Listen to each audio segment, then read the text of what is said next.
So today I'm excited about today's session. I'm really excited about today's session. I'm going to be sharing with you guys what it actually takes, okay, what it actually takes to create a six-figure online yoga business. Are we excited about this one? Are we excited about this one? That's what I'm sharing with you guys today, because there's a lot of hype, isn't there, online these days about, you know, creating this six-figure business. Yeah, it seems like, you know, everyone seems to have some kind of system or strategy or framework for getting to that magic number. And the thing is, you know, we have to be careful because it can sometimes be misleading and even deceptive. And we must remember that the six figures that everybody seems to be talking about really relates to the revenue, okay? It relates to sales. And depending on your business model,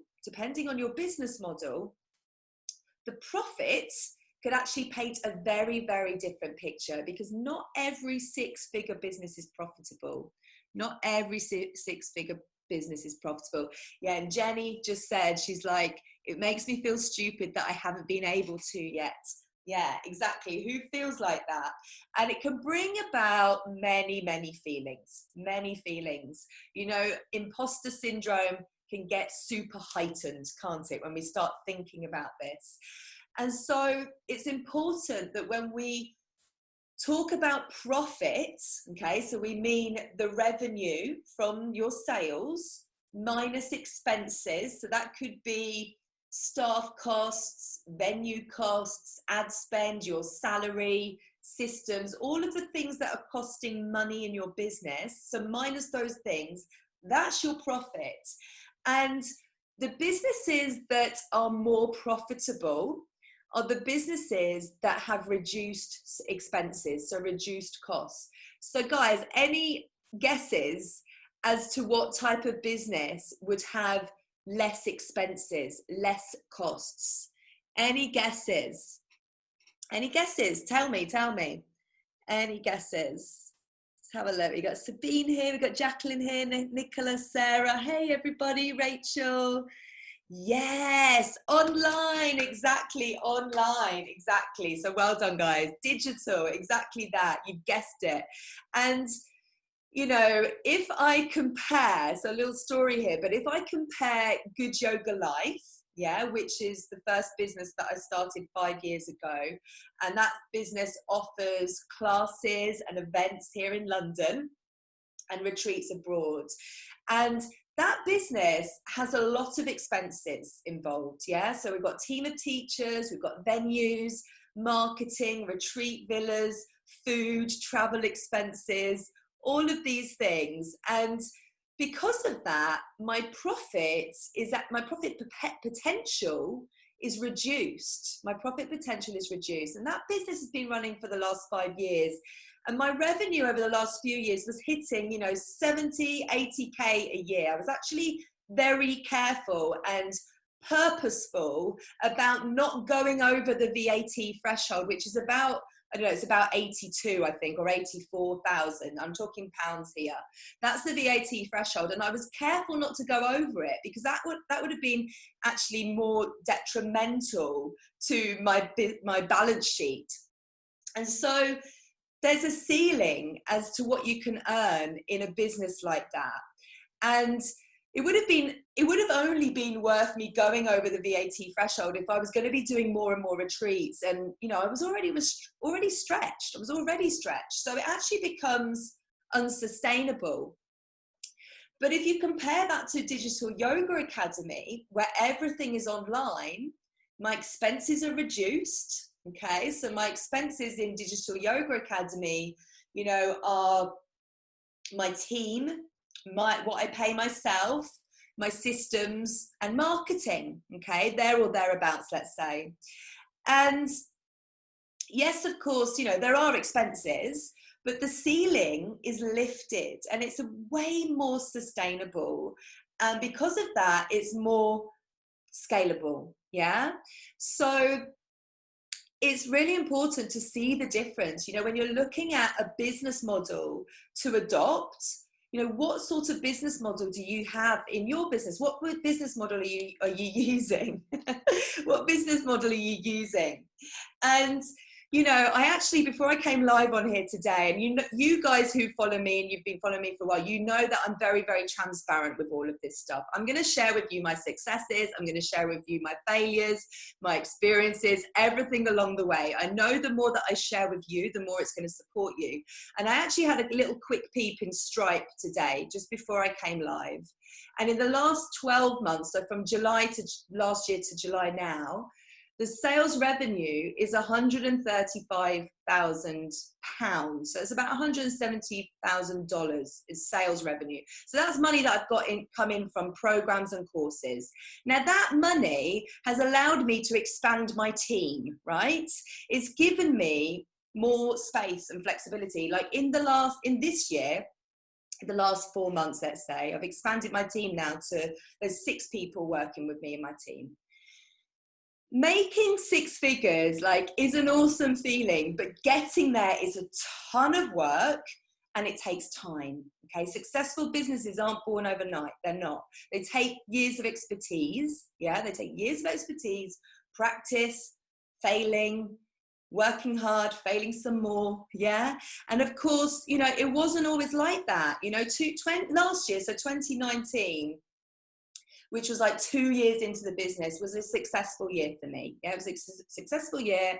I had some successful launches, and it's been growing from that point. But of course, it wasn't always like that. It definitely wasn't always like that. And this is where I'll be totally transparent with you.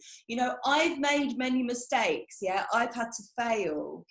And there are some things that I know to be true that will get you on the road to making more money in your business. And perhaps for you, perhaps 6 figures is no interest to you, and that's okay. Yeah, that's totally okay. I'm not saying that you have to aim for 6 figures. You choose your financial goal that feels good and that feels aligned with you, okay? But just know that when you take your business online, and you build that asset in your business, so your online course, you build your online course, your membership, you open up, you lift that ceiling, yeah? You lift the ceiling up to what's possible. You open up the possibilities. And I think for me personally, my own limiting beliefs as I've been building my businesses, and as I came out of corporate 5-6 years ago, my own limiting beliefs have been around having something to prove. Yeah, we all have these feelings, don't we, guys? Right? We all have these feelings of unworthiness for whatever reason it might be. Quite often these things track back to our childhood, don't they? And I think for me, it was my need for validation, I guess, and to prove my worth that really motivated me and drove me towards building a 6-figure business. And perhaps that got me there quicker than most people, but it's not been easy, and it's not been a healthy journey as well. There's been burnout, there's been, me being on the hamster wheel, working ridiculous hours to do all of this. But I think coming out the other side of that, and now having a team there, allowing that team to come in to support me, because again, that was a challenge that I had to work through to actually get over the limiting belief that I can do all of this myself. No, you can't do it all yourself, right? You can't. You have to get to a point where you allow support in if you want to move to the next level. Yeah.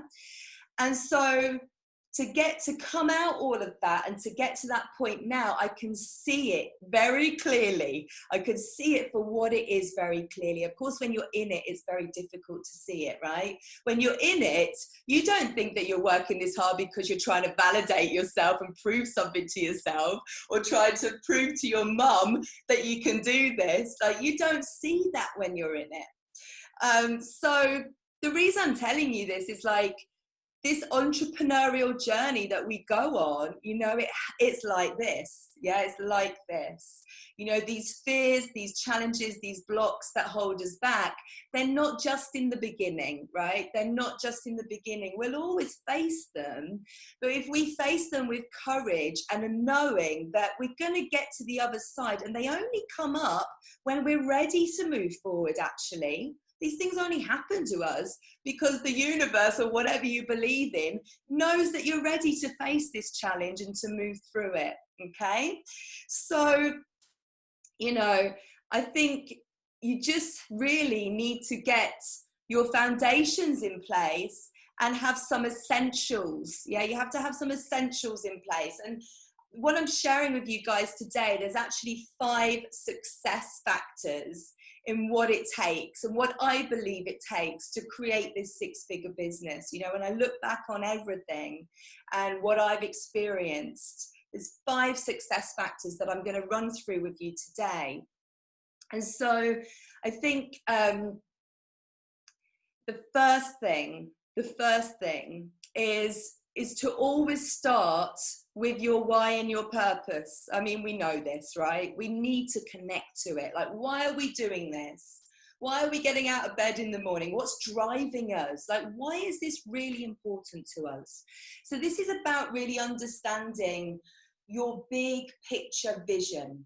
Yeah, understand what that big vision is for you and your people, your community, who you want to serve. And without knowing this, without knowing the true purpose of why you're starting this business in the first place, you'll have no sense of real direction. Yeah, and without knowing your why and your purpose, when the going gets tough, which it will, it's easier to quit. You know, it's so much easier to quit if you don't have this big vision that you're working towards and this big vision in mind. So have a think about this. Do the inner work, yeah? Do the inner work. What is it that you want to do? Yeah, do you want to change the world? Inspire people to take action in some way, to change their life, to, you know, benefit them, to make a real impact in their life. Like, what is the legacy that you want to leave from creating this business? And really tap into that. Let it inspire you. Let it inspire your every move. Okay, let it inspire every move. So that's number 1. You know, that's really, really important. It's such a simple thing, but it's super, super important. Number 2, success factor number 2. This really is about mindset. Okay, mindset. You know, it's beautiful, isn't it? Mindset. Everything we do in our business involves 2 things: mindset and strategy. And mindset really is like the biggest part. It's 80%. If we don't have the mindset bit right, we can't do the strategic bit. So I talk quite often about developing this like success mindset, but really what I want to talk about here is this 6-figure mindset and the daily success habits that come with that come part of that parcel.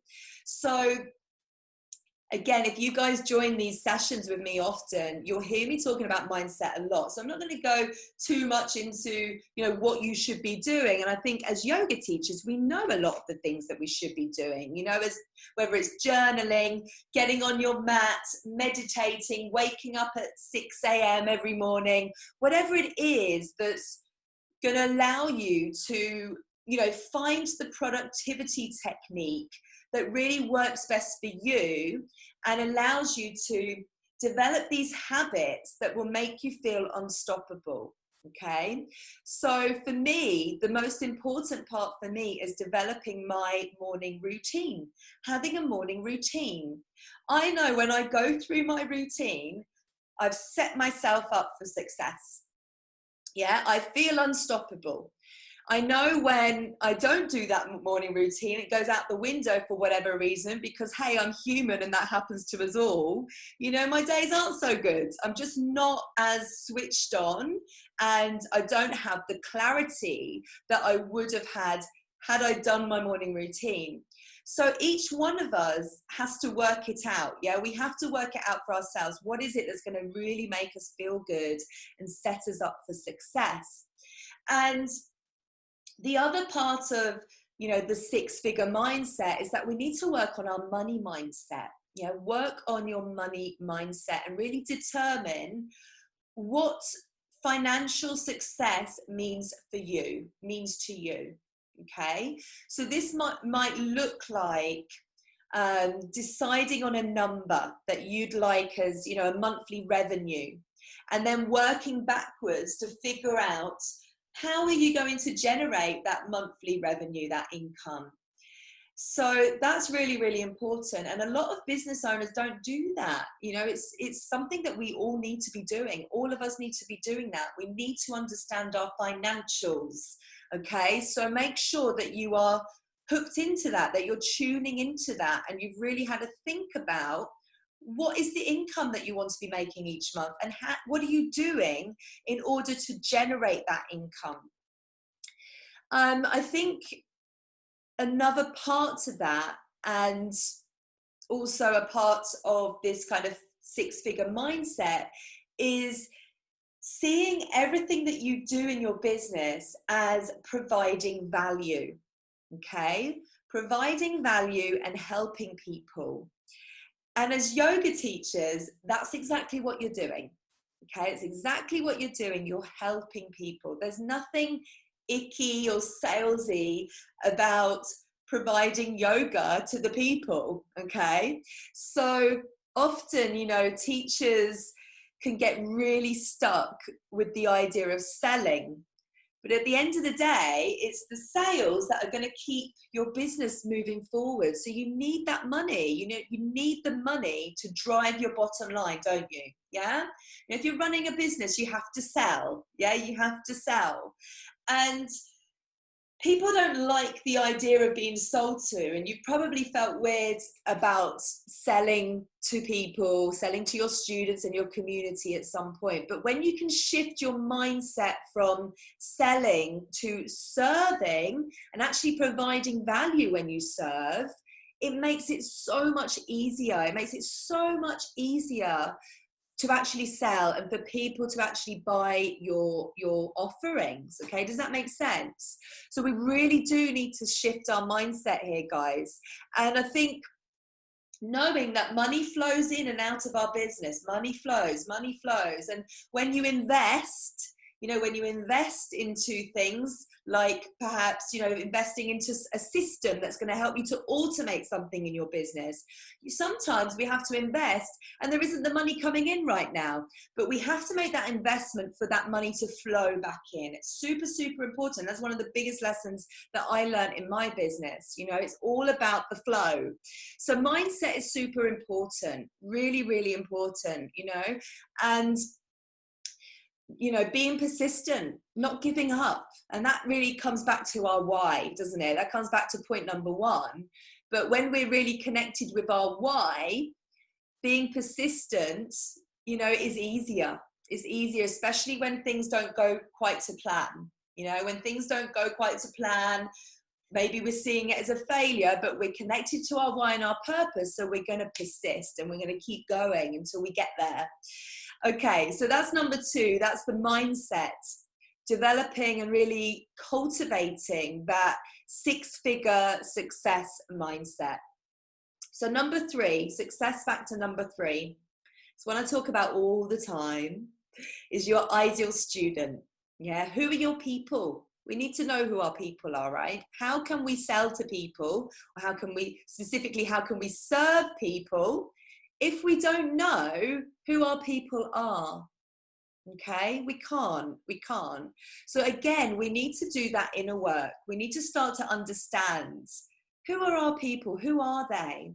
And, you know, this might involve, building up a community, sharing content, building up the community, asking questions, doing surveys, doing that research to get to know people and to understand what is it they're resonating with. When I put my message out there, what's getting the engagement? What is my message? What is it that I want to share, and who are the types of people that are going to connect to that particular message? Okay, so you'll often hear people talk about your niche, and this is really about narrowing in. And again, this comes hand in hand with mindset, because when we don't have the six-figure mindset, we want to serve everybody. Okay, we want to be the yoga teacher to everyone because we don't want to exclude anyone. But when we try to do that, what happens is we water the message down. Yeah, the message becomes wishy-washy. We need to have a very clear message that's going to cut through that noise online, because it's a very crowded, noisy space. We need to have a clear message that's going to cut through, and it's for a specific type of student with a specific need. Okay, so I've done tons of trainings. There's podcast episodes on this. So go and find out the trainings, go and find those trainings to learn more about that. But it's a very, very important aspect. And honestly, there are billions of people in the world, many, many people who practice yoga, many more people who are still yet to find yoga in their life. And so there's a huge opportunity, especially when it comes to online. Don't be deceived into thinking that this only works for courses and programs for yoga teachers, because there's far less yoga teachers out there than there are yoga practitioners. And you guys watching me now are a specific segment of the yoga teacher space. Okay, not every yoga teacher wants to be teaching online. Not every yoga teacher wants to learn how to create online courses. Not every yoga teacher is entrepreneurial in their spirit, but you guys are. Okay, so it's really important that you start to understand who your people are, so you can create content and messaging that really draws more of those people in, okay? You will be a much happier teacher in the process, okay? We are never going to be the teacher for everyone, and that's okay. We're never going to be everybody's cup of tea. Yeah, we're not. And that's okay. That's okay, because there's space for all of us. When we think that there's too many teachers, there's not enough students, we're in scarcity mode, okay? We're in scarcity mode. We're putting that out there. We want to be in abundance mode, that there's enough for everyone, because there really, really, truly is, okay? So understand who your people are, super important. Understand who your ideal student is, okay? So that's number 3. Number four, let's just check everything's going on okay over here on Facebook. 1 second. Number 4 then is about discovering your profit potential. Yeah, your profit potential. And by this, I mean, what is the problem that your ideal student is going to pay you to solve? Does that make sense? What is the problem that somebody's going to pay you to solve? Okay, so specifically I'm talking about an online course here. I'm talking about an online course. And before you go all in with your online course, you've got to know if people are willing to pay for it and how much they're willing to pay. Okay, so by doing this, you need to really understand, is this a real problem that people are willing to pay to solve? Yeah, is it a real problem? And we do this by validation. Yeah, there's a validation there's validation steps, or a little framework that you can follow. I teach that framework inside the Profitable Yoga Teacher course. And that framework teaches you how to properly validate your course, so that when you've created it, or during your creation process, your course creation process, you feel confident that what you're creating and what you're going to put out there is something that people actually want and need. Yeah, there's a whole new confidence that comes with it when you've gone through that validation process. So you don't want to be like in the background crafting your course, creating it all, and you've not even asked one person whether they actually think that this is a good idea, but instead you're just deciding upon yourself that it's a good idea. You don't want to be doing that. You do not want to be doing that. You want to do the research and go through the, you know, proper steps to ensure that this is a course that's going to provide a solution to a real problem that people are going to pay.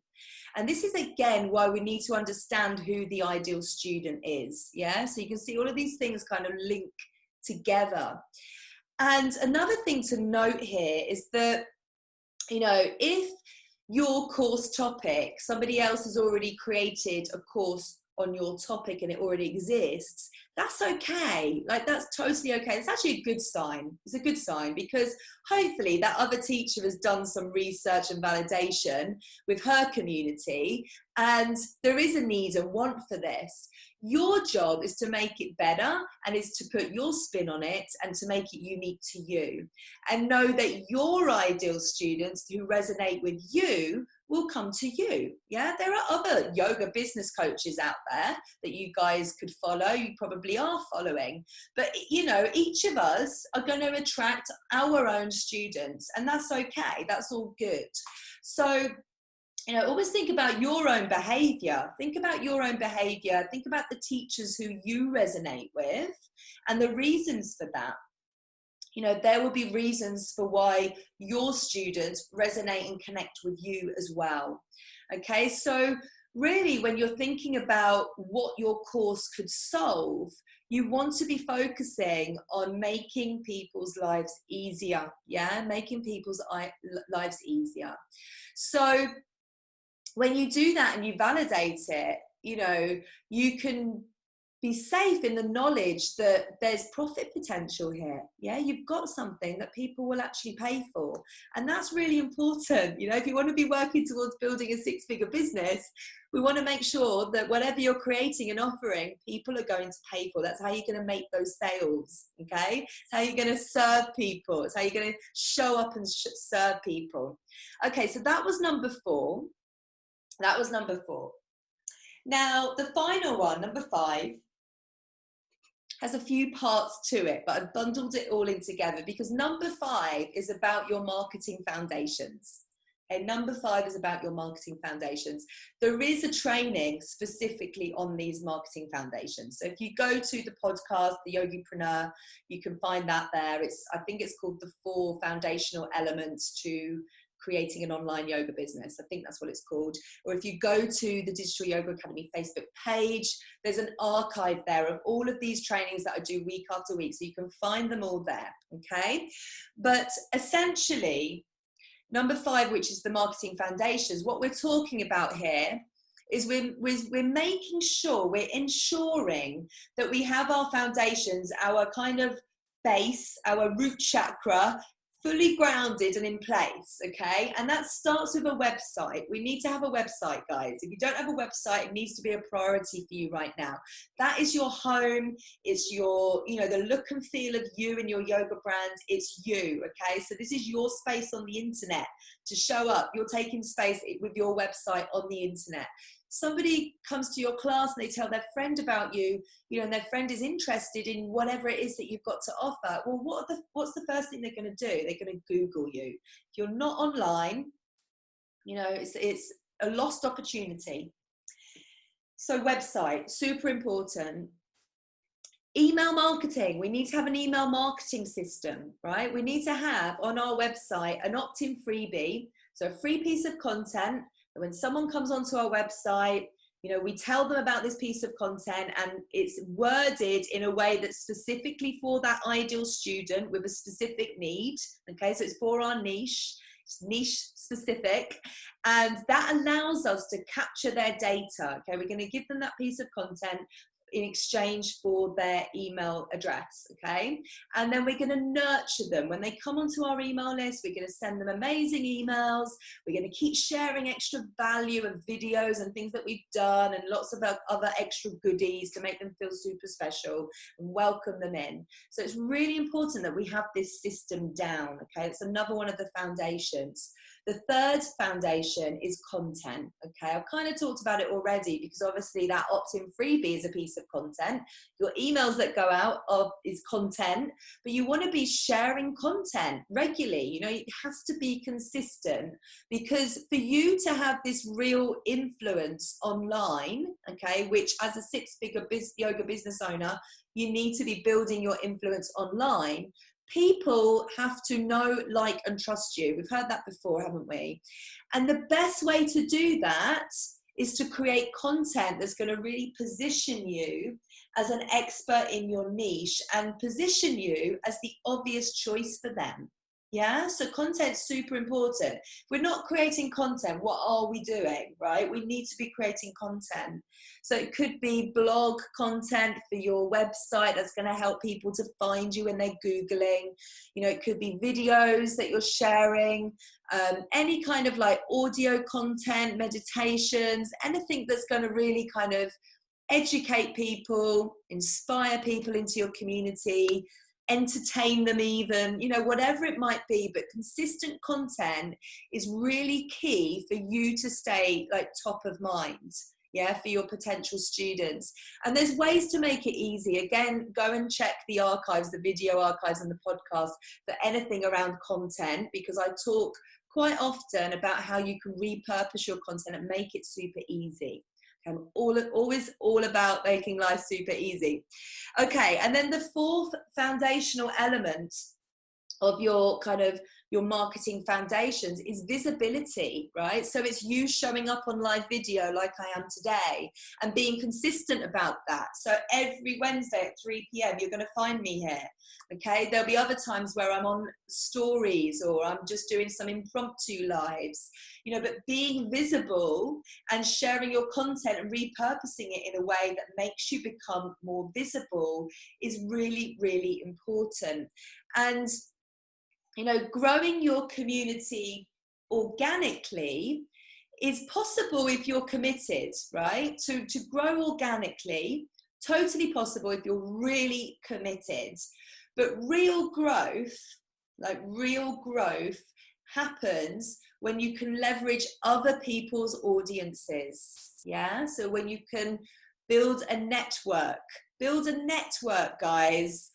Have you built a network? Yeah, build a network, create joint partnerships, host giveaways. So last week or the last 2 weeks, we've been hosting that $10,000 giveaway, which we drew the 3 winners on Monday. Now that giveaway, I ran it for 2 weeks, and that gave us an extra 2,000 yoga teachers have come onto my email list as a result. So the email list, as a result of that giveaway, has grown by 2,000. And the reason for that is because there was about 15 partners involved in it, yeah? So by working in partnership with aligned partners, yeah, and creating partnership or joint kind of ventures like a giveaway where everybody's going to share the giveaway through their email list and through their social channels, that's getting more eyes on you, and it's not actually costing you anything. Yes, it costs your time to create the giveaway, of course, but the thing is, the way I see this is that all of these things that you're doing in your business right now that sometimes feel like, what am I doing this for? I'm not getting paid for this time. Actually, you are getting paid for it. You are getting paid for it, because if your vision is to create an online yoga course, yeah, that maybe you're going to launch in 6 months' time, that's going to lift that ceiling off your business, you need to be doing this work right now to be building your community. Because what you do right now is going to influence how much success you have in 6 months' time with the launch of your online course. Those people that you draw into your email list now are going to be the people that you're going to nurture and that you're going to launch your online course to in 6 months' time. Okay, so you are getting paid for it. If you do the work and you follow the framework, you are getting paid for it. But the thing is, we have to do the work, right? It's the way it always goes, what it comes down to at the end of the day. But I really wanted to end on this point today, because the network is the secret, guys. It's the secret. You know, building and growing Good Yoga Life to, you know, the business that I built it to, and even with Digital Yoga Academy, you know, I've actually took on, at the beginning of April, I took on a partnerships manager. So I've been doing all of my partnerships myself up until now. And at the beginning of April, I took on Kimberly. She's absolutely amazing. I actually met Kimberly in Bali last year. Okay, she was working for Yogi Times, who I had built a relationship with. They're still, you know, still have a relationship with them. They're one of our partners. And she was working for Yogi Times, and I met her in Bali, and we stayed in touch, and she's now started working for Digital Yoga Academy. So she does a number of hours each week, and her role is to now build upon the partnerships that we have. And the reason for that is because the reason I have someone specifically doing that role, and she's not doing anything else, is because partnerships are so important. So important. You know, it's like you are opening yourself up, you're increasing your reach, and it's not actually costing you anything to do it. Okay, so you can get in front of people way quicker than you would be able to on your own. Okay, and that's what it comes down to. So that's the final marketing foundational element. So let me just run through the 5 points again. So the first one is about your why. Okay, understand your big picture vision. That's success factor number 1. Success factor number 2 is to develop a 6-figure mindset. Yeah, develop your 6-figure mindset. Success factor number 3 is to really understand your ideal student. Yeah, know everything about them. Yeah, understand your ideal student. Number 4 is to discover your profit potential. Okay, so what is the problem that people are going to pay you for? Okay, and is it a real problem that people want solving and they're going to pay you for it? So that's number 4. And then number 5 is to understand your marketing foundations. Well, not understand it. Number 5 is to build your marketing foundations. Yeah. So those 4 pillars: the website, email marketing, content, visibility. Yeah. It's a lot to take in today, I know. So any questions, guys? Let's have a look. There's some questions definitely coming through on Instagram. So let's have a look. Well done for staying with me, everybody. You guys are awesome. Love being here with you. So let's have a look.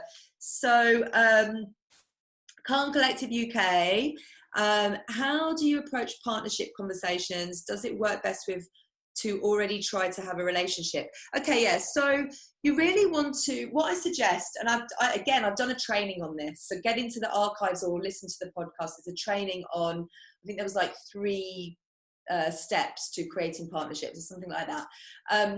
But make sure what you want to do is you want to spend some time doing research, first of all. Okay, so we need to do some research. And you're looking for partners who feel aligned with you in your business, okay? Partners that are also operating in the same niche as you, okay? So if you are like yoga for runners, then what are the other companies that are also serving runners? Doesn't necessarily have to be yoga companies. If you're yoga for riders, so one of my lovely teacher clients yesterday, my coaching clients, her niche is for riders. And you know, what are the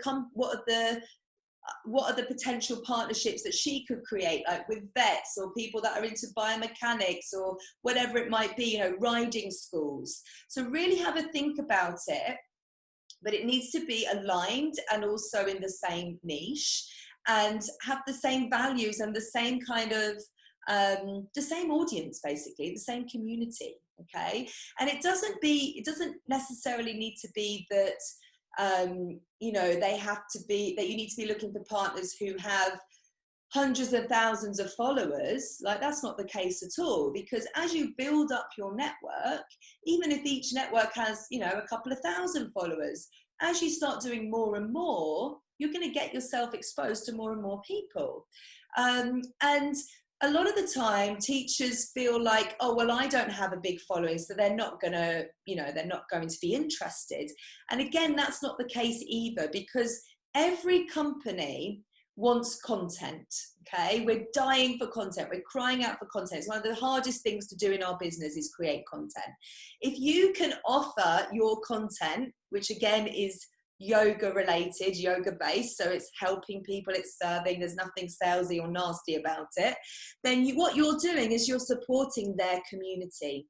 So things like, you know, creating a blog post about how yoga can help that specific type of person. So whether it's a runner or a rider, or, you know, a mum to be, or someone who's really suffering with anxiety, or whatever it is, whatever niche ideal student you are serving, you know, can you create a guest blog post for their website that's going to then link back to an opt-in freebie landing page that you've created? So you want to always ensure that whatever you're doing is driving traffic to your website. And ideally, you want that website, that link, to be a landing page for an opt-in freebie, okay? Because that means you're going to get people onto your email list. So that's important as well. But the point here is, like, send the email, right? Send the email, get yourself out there, start some conversations, and no two partnerships are going to be the same. You know, one partner might agree to you doing a live on their Instagram. Another one might say, okay, you could come into our Facebook group and, you know, talk about your top tips for dealing with anxiety during a pandemic. Whatever it might be, you will explore it with that partner. But the first step is to make contact and to start the conversations, okay? But always go into it with the mindset of, I'm supporting and serving and helping their community, and that's a good thing, okay? Okay. But yeah, as I said, just go into the archives on the Digital Yoga Academy Facebook page and just look. There's a couple of trainings in there about partnerships. Any other questions for me, guys?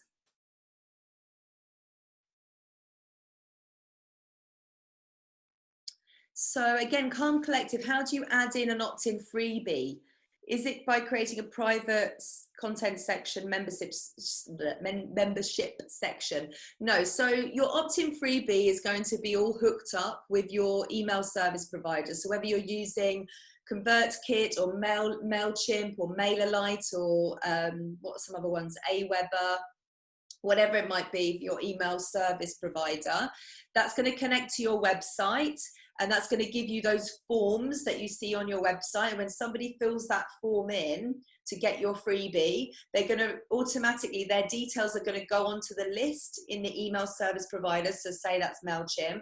And then they're going to get an automatic email sent to them with the link to your freebie. And your freebie, if it's a video, you might have hosted it on Vimeo, or maybe you've hosted it on YouTube, and they're just going to get sent the link to it there. Okay. Okay, so Emma's Yoga Tribe, she says, what's the way to get their email if I don't have a website? Okay, so if you don't have a website, you can either, there's a couple of options.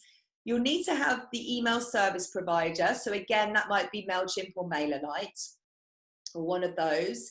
And those providers will give you, as well as giving you the forms that sit on your website, so there's little boxes, they also give you the option to create a landing page. And this is a standalone web page, okay, which is going to have a URL at the top, and it will have like a drag and drop builder, so you can build out your landing page that will say, you know, get hold of my 3-day video series to help you sleep better, like a good night yoga practice, whatever it might be.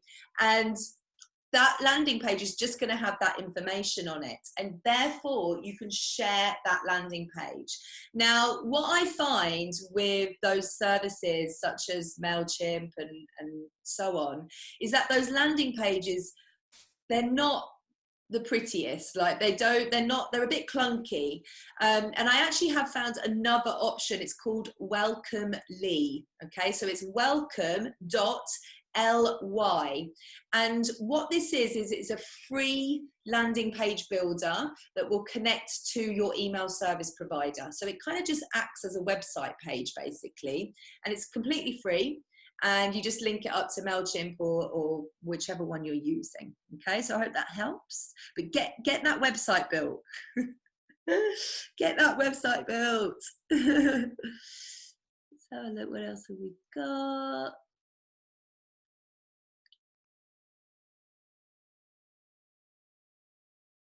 Okay, Amy, thank you, Amy, for your question. So she's saying, when creating video content, do you mean for your online course here, or is that what we're talking about? Would a phone or Zoom recordings be sufficient when getting started? My concern is the videos won't look as professional as those with posh camera gear. Yes, definitely. Just get started is the main thing, right? Get started. You know, my courses in the beginning were all just filmed on QuickTime on my computer, like on my laptop. Now I've got a webcam and I use that because it's actually clearer, it's better. I invested in a nice webcam, so it's giving me a clearer picture. But just get started. You know, you can improve over time. Don't let the equipment hold you back from making a start. Yeah, you're going to get better as you go, so it's all good.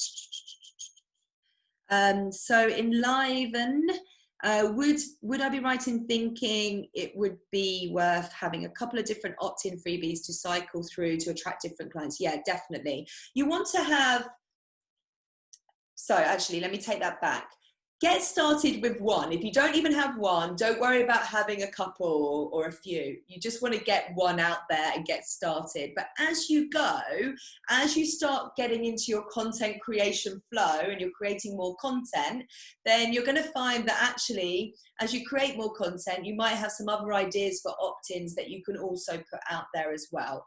Okay, so and that's a good thing to do, because as you put more content out there, especially opt-in freebies, you'll start to see which ones people are actually signing up for, because you might have had a video that you've got, you know, as an opt-in freebie on your homepage, but it's not getting many subscribers, and then you put out a 5-day video series and all of a sudden like loads of people are signing up for that. So if you didn't switch it up, you wouldn't know. So it's always good to experiment with freebie ideas and see what's going to get the subscribers coming in.